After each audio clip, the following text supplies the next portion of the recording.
In this video guys we will learn conjunction. इस video में मेरे बच्चे हम लोग कवर करने वाले हैं कंजंक्शन. तो we will know what is the conjunction.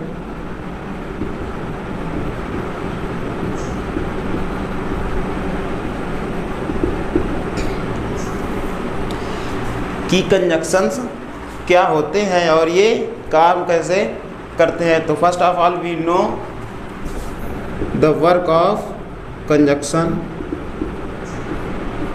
तो गाइस जो हमारे कंजंक्शन है वो क्या करते हैं, किसी भी वर्ड फ्रेज क्लॉज या फिर किसी भी सेंटेंस को जोड़ने का काम करते हैं. बेटा क्या काम करते हैं, किसी भी वर्ड फ्रेज क्लॉज और किसी भी सेंटेंस को ऐड करने का काम करते हैं, यानी उनको जोड़ने का काम करते हैं कंजंक्शन. अब अगर हम लोग बात करें कंजंक्शन से टाइप कितने होते हैं, तो there are 3 types of conjunction. First coordinate conjunction, या फिर इससे हम लोग बोल सकते हैं कोऑर्डिनेटिंग कंजंक्शन. दूसरा है हमारा सबऑर्डिनेटिंग कंजंक्शन.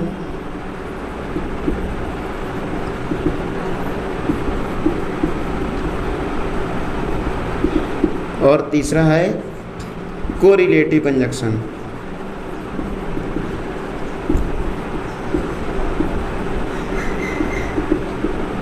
ये 3 टाइप्स के होते हैं गाइस हमारे कंजंक्शन. पहला कोऑर्डिनेटिंग कंजंक्शन, दूसरा सबऑर्डिनेटिंग कंजंक्शन और तीसरा होता है हमारा कोरिलेटिव कंजंक्शन. अब अगर हम लोग बात करें guys coordinating conjunction, coordinating conjunction कौन होते हैं, सबऑर्डिनेटिंग कंजंक्शंस क्या होते हैं और कोरिलेटिव कंजंक्शन क्या होते हैं. तो मेरे दोस्त कोऑर्डिनेटिंग कंजंक्शन वे होते हैं जिनको यूज करने से एक कंपाउंड सेंटेंस बनता है. जैसे सपोज करो कि कोई 2 सेंटेंस हैं, अगर हम उनको कोऑर्डिनेट कंजंक्शन के थ्रू जोड़ेंगे तो जो हमारा फाइनल सेंटेंस मिलेगा उसे हम लोग कहेंगे guys compound.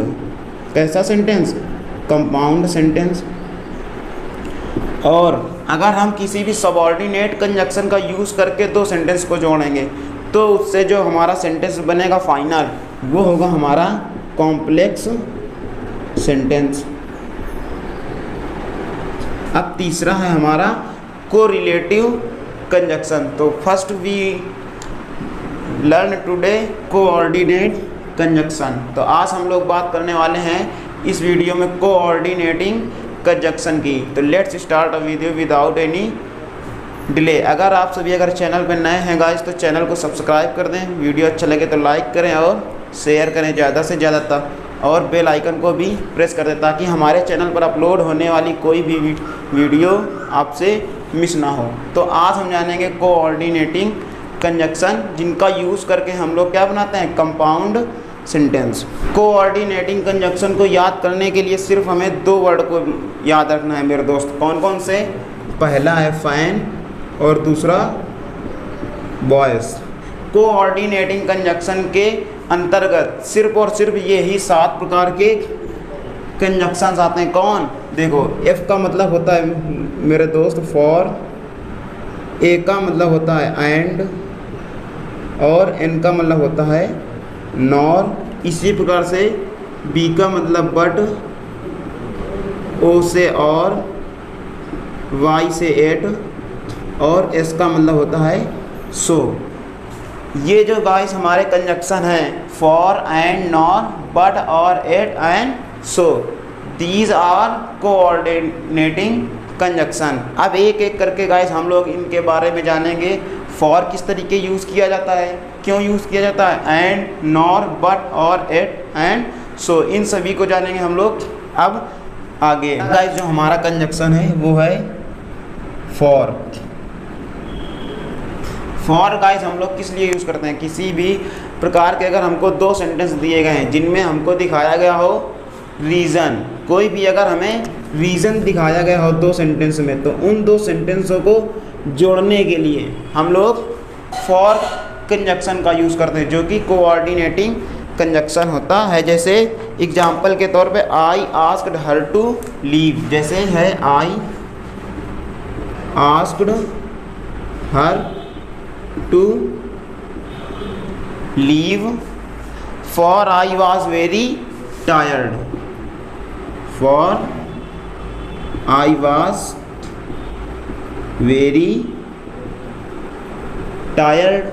I asked her to leave, for I was very tired. मैंने उनसे जाने के लिए कहा, क्यों? क्योंकि मैं क्या था बेटा, थका हुआ ना, इसलिए क्या कहा, जाने के। जैसे से हम लोग क्या कर सकते हैं, किसी भी दो सेंटेंस को जोड़ सकते हैं फॉर कंजक्शन के थ्रू। नेक्स्ट है guys, I have to find a new car. I have to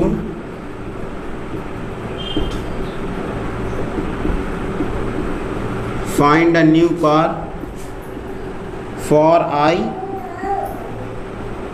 sold my old car. For I sold my old car, मैंने अपनी पुरानी कार क्यों बेच दी? क्योंकि मुझे क्या करना है, नई कार परचेज करना है, यानी नई कार लेनी है। तो I have to find a new car, for I sold my old car. ये हो गया गाइस हमारा फॉर का एग्जाम्पल, की फॉर को रीज़न की तरीके से किस प्रकार से यूज़ करते हैं। अब सेकंड हमारा जो कंजक्शन है वो है एंड, और जो बहुत ही कॉमन है, ऐसे हमारा है एंड। एंड की हिंदी होती है गाइस, और एंड का हम यूज़ कब करते हैं, बहुत ही कॉमन है। और दो सेंटेंस को जब हम किसी भी कंजक्शन के द्वारा ना जोड़ सकें तब हम लोग गाइस एंड लगा के उसको जोड़ सकते हैं। जैसे एग्जांपल है, she came in the house and the baby started crying. She came in the house and baby started crying. इस सेंटेंस का गाइस मतलब है हमारे कि सी केम इन द हाउस, वह घर में आई, एंड बेबी स्टार्टेड क्राइंग, और बच्चा चिल्लाना स्टार्ट कर दिया, यानी बच्चा चिल्लाने लगा। तो दोनों देखिए सिमिलर चीज़ हैं कि जैसे ही वह कमरे में आई बच्चा क्या करने लगा, बेटा चिल्लाने लगा ना। तो दोनों सिमिलर चीज़ों को हम लोग कहाँ से जोड़ेंगे, एंड से। नेक्स्ट एग्जांपल हमारा, I have a dog and 3 cats. I have a dog and 3 cats. तो इस प्रकार के सेंटेंस को हम लोग किस कंजक्शन से जोड़ेंगे, एंड कंजक्शन से। सब मेरे दोस्त अगर देखो, अगर हम लोग इन दोनों सेंटेंस को अलग करके लिखें तो किस प्रकार से लिख सकते हैं, आई हैव ए डॉग, और अगला हमारा हो जाएगा आई हैव 3 कैट्स, कि मेरे पास एक कुत्ता है, और आई हैव 3 कैट्स, मेरे पास 3 बिल्लियाँ। अब अगर हम लोग इनको कोऑर्डिनेटिंग कंजक्शन का यूज़ करके जोड़ना चाहें तो हमारा फाइनल क्या मिलेगा, I have a dog and 3 cats. फिर हमें दोनों सेंटेंस को लिखने की कोई ज़रूरत नहीं होती है। अब देखिए हमारा जो नेक्स्ट है वो है नॉर। नॉर का यूज़ हम देखो कब करते हैं, बेसिकली नॉर का यूज़ हम करते हैं जब किसी भी चीज़ से हमको एग्री होना होता है। मेरा मतलब कहने का मतलब है, पहला सेंटेंस हमारा अगर निगेटिव है, अगर कोई बात निगेटिव फॉर्म में कही गई हो और उस बात से कोई भी दूसरा व्यक्ति भी रिलेटेड है, तो हम उसे पॉजिटिव फॉर्म में लिखकर नॉर से जोड़ेंगे। जैसे I did not like them, I did not like them nor does he. इसका मतलब देखो मेरे दोस्त क्या, जैसे I did not like them, मैं उन्हें नहीं पसंद करता हूँ, मैं उन्हें नहीं पसंद करता, नॉर डज ही, और वह भी उन्हें नहीं पसंद करता। तो पहला निगेटिव है, इसको इससे गाइस एग्री है ना वो ही, इसलिए पहले निगेटिव वाले सेंटेंस को लिखेंगे, फिर नॉर से दूसरे वाले को पॉजिटिव बना के जोड़ देंगे। ये यूज़ होता है हमारा नॉर का। नेक्स्ट है जैसे he did not talk to his friends, he did not talk to his friend, nor did he call his father, nor did he call his, he did not talk to his friend, उसने ना तो अपने मित्र से बात की, nor did he call his father, ना ही तो अपने पिताजी को भी बुलाया। तो पहला सेंटेंस हमारा गाइस है कैसा, निगेटिव, और दूसरा वाला पॉजिटिव। इस पॉजिटिव जो एग्री है, जो एग्री कर रहा, उसे भी निगेटिव बनाने के लिए हमने क्या यूज़ किया है, नॉर। तो इस तरीके से बेटा हम लोग यूज़ करते हैं नॉर का। नेक्स्ट कंजक्शन है हमारा बट। बट का यूज़ करते हैं हम लोग मेरे दोस्त कंट्रास्ट दिखाने के लिए, यानी विरोधाभास दिखाने के लिए। विरोधाभास दिखाने के लिए सेंटेंस में हम लोग यूज़ करेंगे बट का। जैसे he is ill but he goes for a walk, वह बीमार है लेकिन he goes for a walk, वह बीमार है फिर भी वह कहाँ जा रहा है, टहलने के लिए जा रहा है। बीमार होने के बावजूद, ही इज़ इल, वह बीमार है, but he goes for a walk, फिर भी वह टहलने जाता है। तो यहाँ पे क्या दिखा रहा है बेटा, कंट्रास्ट, और कंट्रास्ट को दिखाने के लिए हम लोग यूज़ करते हैं कंजक्शन बट। नेक्स्ट कंजक्शन है हमारा और कंजक्शन का अर्थ होता है या तो हम और कंजक्शन को दिखाएंगे पॉसिबिलिटीज़ के लिए या फिर ऑप्शंस के लिए। जैसे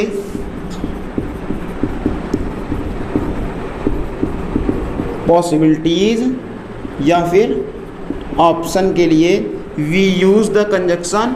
और पॉसिबिलिटीज़ अगर हमको दिखाना हो तो हम लोग वहाँ पर यूज़ करेंगे मेरे दोस्त और। जैसे एग्जांपल है, do you have any brothers and sisters, do you have any brother and sister, क्या आपके कोई भाई या फिर बहन है। तो यहाँ पर गाइस पॉसिबिलिटीज़ है कि नहीं है। अब नेक्स्ट क्वेश्चन है, सॉरी नेक्स्ट एग्जांपल है हमारा, लेट्स गो बाय या बस और टैक्सी। लेट्स गो बाय ए बस और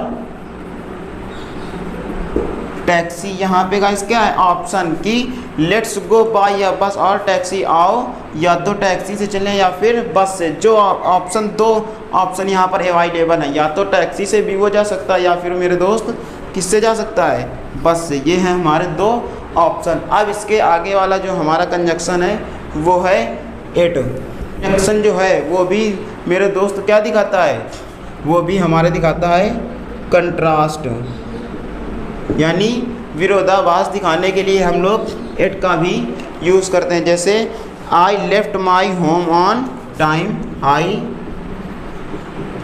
left my home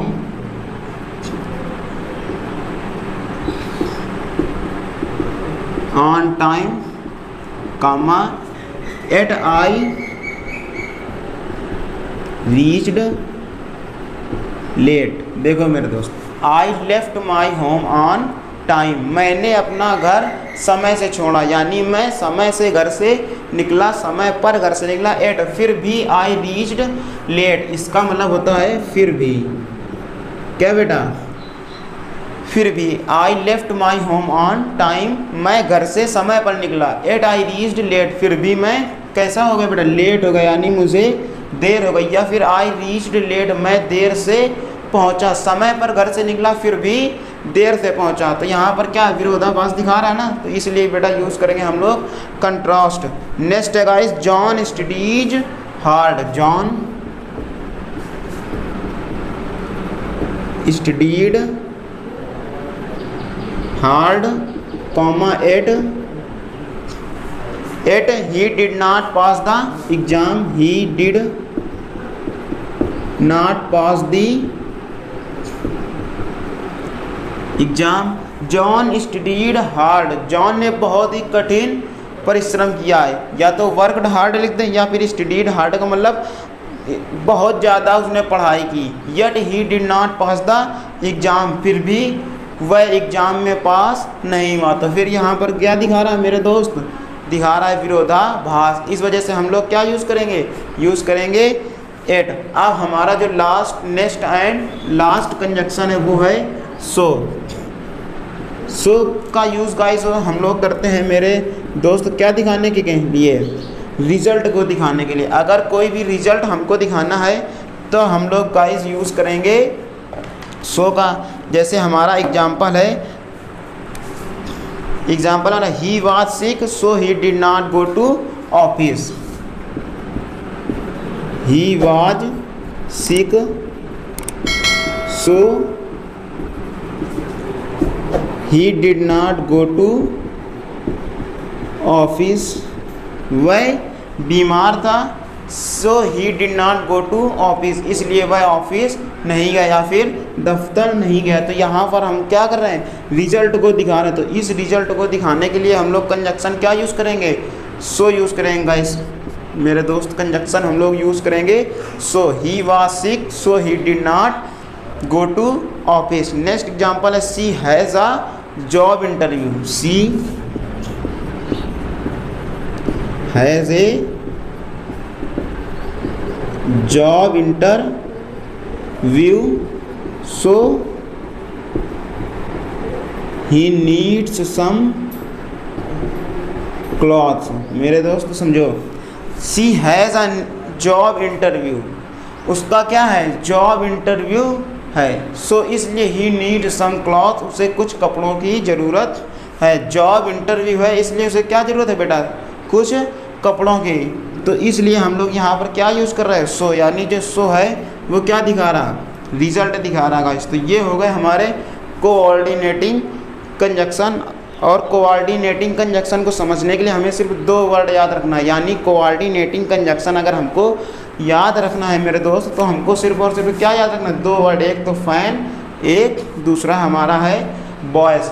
in 2 word से हम पूरे के पूरे कोऑर्डिनेटिंग कंजक्शन लर्न कर सकते हैं, जो कि कितने होते हैं, 1 2 3 4 5 6 और 7 प्रकार के हमारे होते हैं कोऑर्डिनेटिंग कंजक्शन। तो इस वीडियो में गाइस इतना ही। अगली वीडियो में हम लोग कवर करेंगे सबऑर्डिनेटिंग कंजक्शन। अगली वीडियो में हम लोग क्या कवर करेंगे, सबऑर्डिनेटिंग कंजक्शन। तो मिलते हैं जल्द ही नेक्स्ट क्लास में, तब तक के लिए जय हिंद।